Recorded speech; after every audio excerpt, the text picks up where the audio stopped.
Hey Frag fam, Corbin here again from Northwest Scent. You guys might notice the change of scenery in the background. I am filming in my kitchen today, so I'm sorry for the change in the scenery. However, if you guys do prefer it, let me know. I could definitely possibly do videos out here more often if it's easier to look at.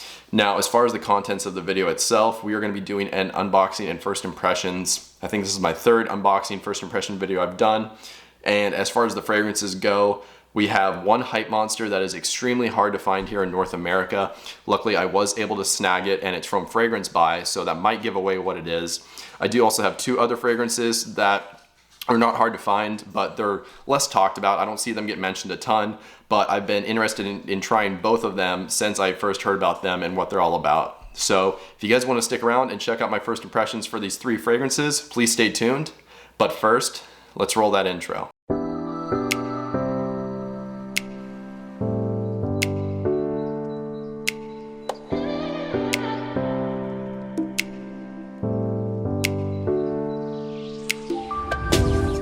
All right, welcome back. So like I said, we got unboxing and first impressions of three fragrances. They each came from separate locations, so I do have three packages. One here, the iconic red and white Fragrance Buy box, and then I do have a pouch as well. So I'm gonna open these up and then pull out the fragrances and show you guys what I have. So I got the fragrances out of the boxes, and here they are.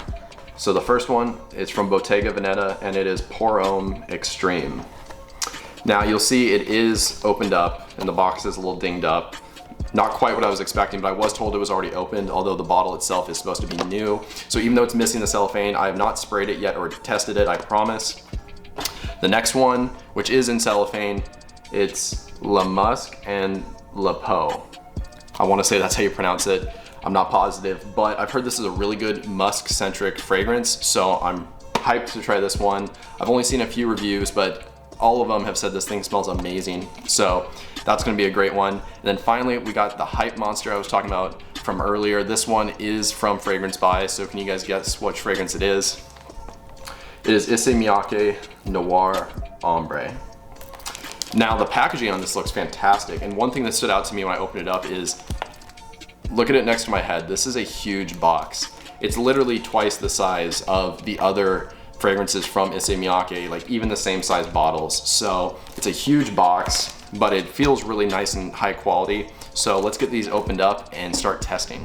So my intuition says to start with the fragrance that is already unwrapped, so we were gonna do that, the Bottega Veneta. So I'm gonna open it up and let's get the bottle out. So here it is. It's a nice, elegant bottle. Looks very simple, but eye-catching at the same time. It's a 90 milliliter size, which is pretty interesting. So I am going to get a tester strip now, which I'm using, again, my very high quality, legitimate tester strips, AKA sticky notes. I've cut this one up into smaller pieces, so they're basically easier to hold. That way I don't have to waste 3 sticky notes for this video. So here we go. I'm gonna take the cap off and do the first test spray. Here it is. Well, it did spray on the first spray, so I guess it was lightly used, but the bottle is still full. I don't really mind, and whoa. This is extremely green. I'm getting some woodiness from this. That's the first thing that's standing out. Like a cypress almost, not necessarily cedar. It has kind of a soapiness to it as well. I don't know what that could be, maybe iris, or some other florals that are kind of just blending together, but it's coming across just a little bit soapy. There's kind of a dark leathery touch to this as well. And it's a little bit spicy at the same time. It has definitely some spices supporting it. At least that's what my nose is picking out. I have not looked at the note breakdown for any of these. Again, I'm just trying to go into this completely blind, but this smells extremely masculine. This is definitely Pour Homme. I think that's a fitting name. Obviously, you know, ladies, wear what you want. If you guys want to wear this, you can totally rock it. But just based on the general scent and like what, you know, is considered like a men's fragrance by just the normal standard, I guess you could say, this is striking me as very masculine. Yeah, that's basically what I'm getting. So kind of like a green cypress, some spices, some leather, and it's a little bit soapy. I love this stuff. This smells really high quality. I'm really glad I grabbed this. So fantastic for the first fragrance, good start. That was Bottega Veneta Noir Hombre Extreme. So I'm gonna try and build a little suspense here. So I think I'm gonna leave the Issey Miyake for the last fragrance I try. So we're gonna go on to Le Musk and Le Peau. So I'm gonna remove the cellophane and then I'm gonna get right back to you. Okay, so I got the box out of the cellophane and I'm not gonna lie, this fragrance was honestly extremely hard to open up. So I just kind of cut all that out. But once you open up the outer box sleeve, you're actually left with this magnetic folding inner box. And it has like this nice little card, just some information on there, and then the bottle itself sits in a nice little foam cutout. So that's the presentation, and then here's the bottle.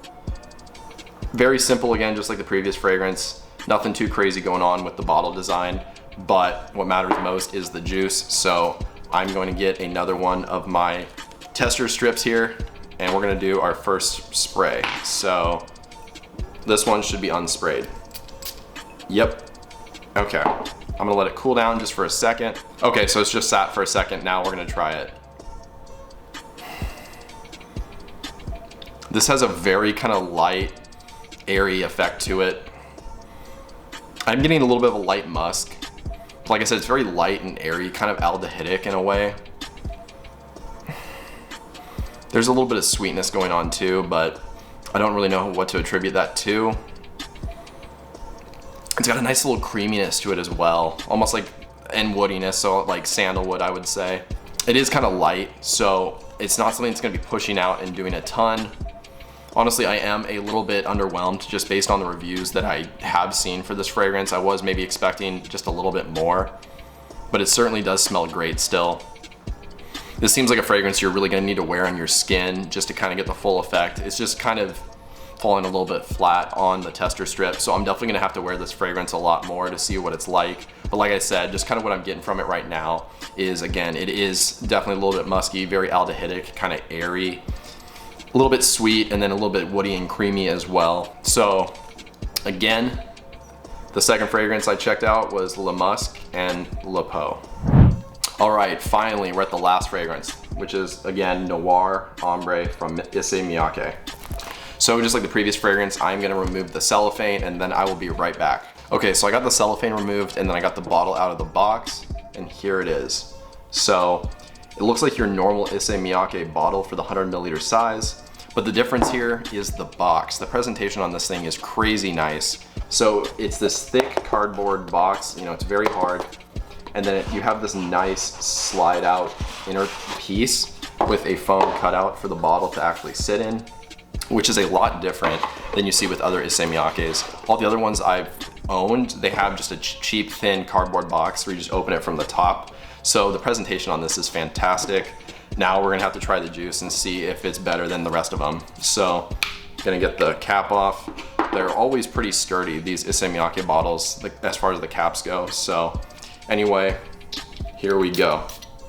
Got 2 sprays. I'm not gonna smell it yet. I'm gonna wait, let it air out a little bit. Okay, here we go. Okay. So yeah, this, to me, I think this is a Middle Eastern exclusive, or at least it was created for that market, and I can definitely see that from the smell. It has that Issey Miyake DNA, which if you guys have tried any of their fragrances, especially after trying a few of them, you kind of, there's this DNA that they all seem to have, and you can tell it's an Issey Miyake fragrance. This one definitely has that. This is coming across decently dark. It has some spices to it. I'm getting like saffron, and there's some other spiciness stuff going on too. It's a little bit leathery, woody, sweet. I'm assuming that sweetness is probably coming from the saffron. There might be some other sweet spices in here as well. This thing, it's extremely nice. I love that as well. I am maybe a little bit underwhelmed. Just again, I think I've bought into the hype a little too much just when hearing about this fragrance. Everybody talks great about it, and I think it does smell fantastic, but it's not quite the same that I was expecting. Maybe it's just a little bit lighter, not quite as rich, but it is very rich at the same time. It's really hard to describe. The nice thing is it's not overly sweet and syrupy. It has a little bit there, but it's mostly spicy and then a little bit of woodiness, and like I said, I think there might be some leather in here. Okay, so it's actually been 15 minutes since that last clip you guys just saw happened. I had to take my dog out on a walk. Anyway, I wanted to come back and revisit the Noir Hombre and just see how things have changed. And I've actually gotten a little bit of development on a piece of paper, surprisingly. So it's actually sweetened up just a little bit, and it's gotten a little bit powdery and resinous as well. So I'm guessing there's some resins in here, and amber, and probably some vanilla and stuff. But this thing has really opened up. It's actually impressing me a lot more than when I first tried it, when I first sprayed it on. It smells familiar, if that makes sense, but I haven't smelled anything just like this. There's a DNA, you know, that spicy saffron DNA. I think we see that somewhat in fragrance, but there's something different with this at the same time.